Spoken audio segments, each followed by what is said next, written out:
Dr. Akyode Afolabi, tell us, we have seen some form of success, especially from the Nigerian security operatives getting very close to the big day from the IGP, and I'm quite sure for you and your group it's going to be some kind of soothing news to know that they say they are ready and really ready to go. Well, what do you make of what Suleiman Abba has said to us? Well, as a Nigerian, the issue about recapturing Goza is a lovely news. We're happy that Nigerians will be able to come out in those areas to vote and be happy. I think the insurgency in the northeast part of Nigeria is a cause for concern for every one of us.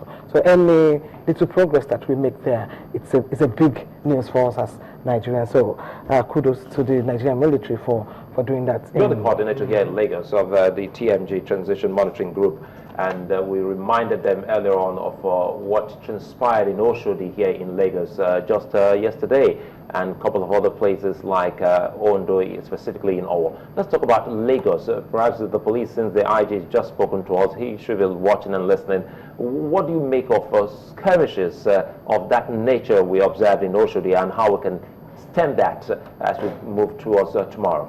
Well, it's a lot of concern for us as a civil society organization, the spate of violence, and what we have been seeing in the last 1 or 2 weeks. In Moshe, in Oshodi, and in a whole lot of other places in Surulere and some other places in Lagos. Of course, there are 3 circles that you have to watch out for when we're talking about election: the pre-election, during election, and post-election.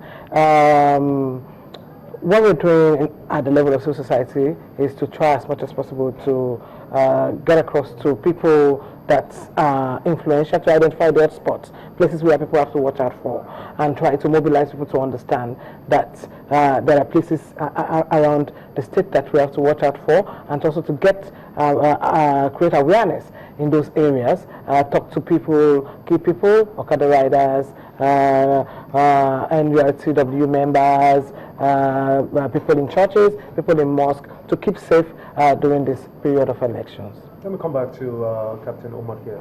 Talking about Goza and the success that has just been recorded there, is this one step too late to encourage people to be part of this election? Recovering Goza itself is a step in the right direction.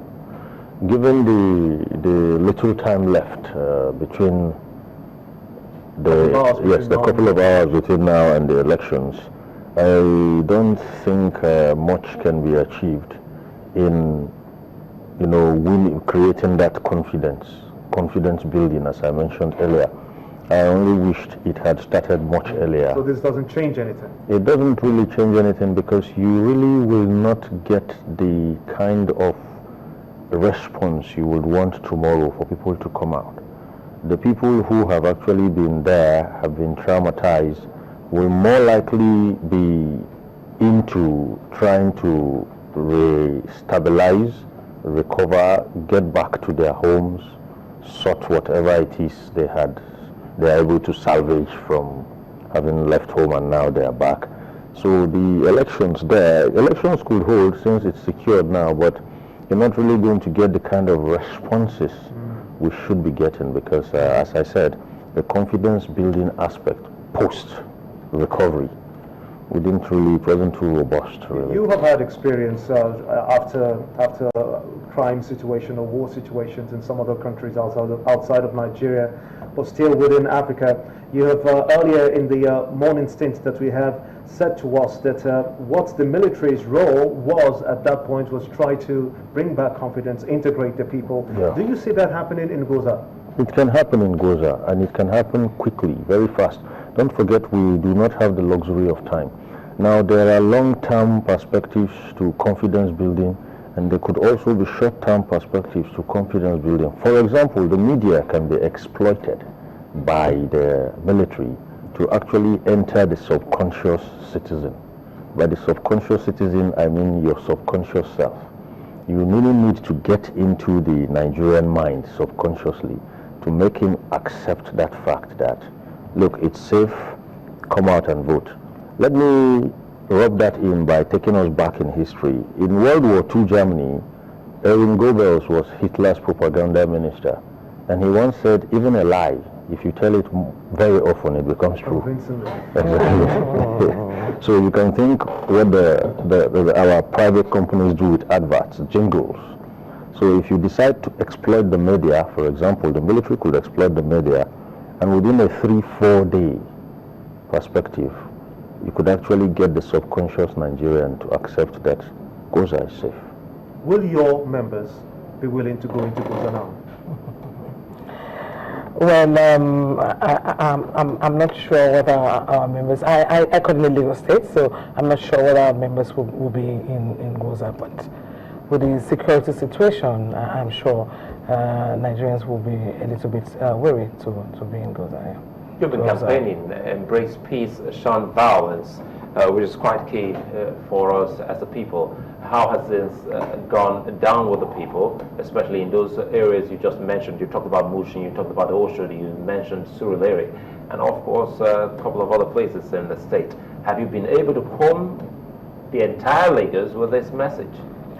Well, we have not been able to go around Lagos, but we have gone to some areas where we have identified areas that we see as hotspots, and what we have done was to engage with key stakeholders. We identified people that we can speak with, who can convince, people who are respected in their environment, that can talk to people. We had identified markets, women leaders, religious leaders, people, the imams in the environment, the national NURTW members, and a whole lot of other stakeholders that we believe have some kind of influence that can convince people, talk to them about the need for them to embrace peace and the need for people to shun violence. And we also had pamphlets that we have also distributed, circulated to people. Coming back to what the IG was talking about, particularly with respect to electoral offences, we realized that we really don't have, Nigerians don't really have information about what would constitute, an electoral offence. And I think that that's one area that we should do more, so that people would be able to only name the offense. We also know what is the consequences. If you jump the queue on election day, what does that portend? If you stuff ballot boxes, what does that portend? Does it mean that you go to 5 years imprisonment? Does it mean 2 years imprisonment? I think there's a need for us to get that kind of information to help people in knowing that you cannot violate the law with impunity.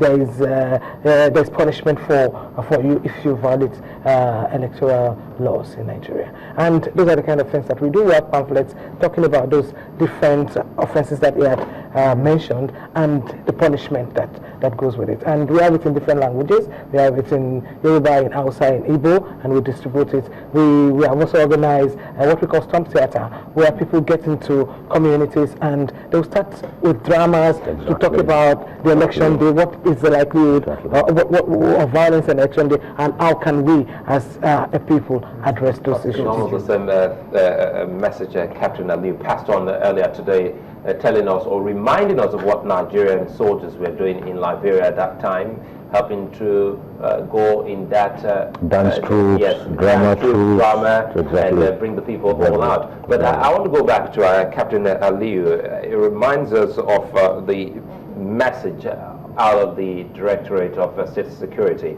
telling Nigerians that, look, we know we're actually winning the war, but you just don't have to drop the ball. When you go all out to vote, you also should be conscious of that particular environment. Tell us more on that. When we talk about we're letting the ball drop off and say, well, this election year, this election moment, we just imagine that everyone who's there is out to cast their ballot. What should we be looking out for when we go out to vote? I want to decompose that question to the single, indivisible entity, which is the citizen, Nigeria. As an individual, we've heard what the IG said. Those things are useful. They are not meant to be oppressive or repressive.